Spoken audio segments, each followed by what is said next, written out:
අපේ වැට කෙල්ලක්. ඉන්න වැටෙන්නේ. අරු දිනා ඉන්නේ. ඒකයි. කෙල්ලන්ට අනම්මන කියලා තමයි මේ වගේ සවුන්ඩ් එකේ ඉඳගෙන. එහෙම. කෙල්ල දෙන්නද? කොල්ලක් දෙන්න කෙල්ල දෙන්න අපේ ගාවේ.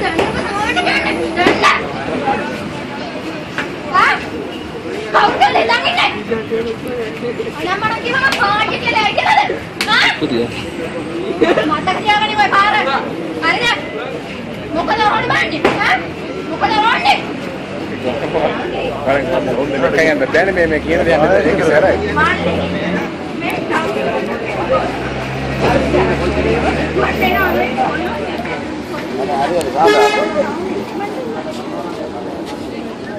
දැන් මතක තියාගන්න හරිද?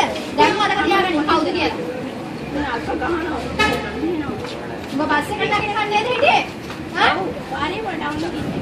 අතෙන්ද මොකක්ද කොල්ලස් එක කියන්නේ? හා? උඹේ වැඩියද කෙල්ලන්ගේ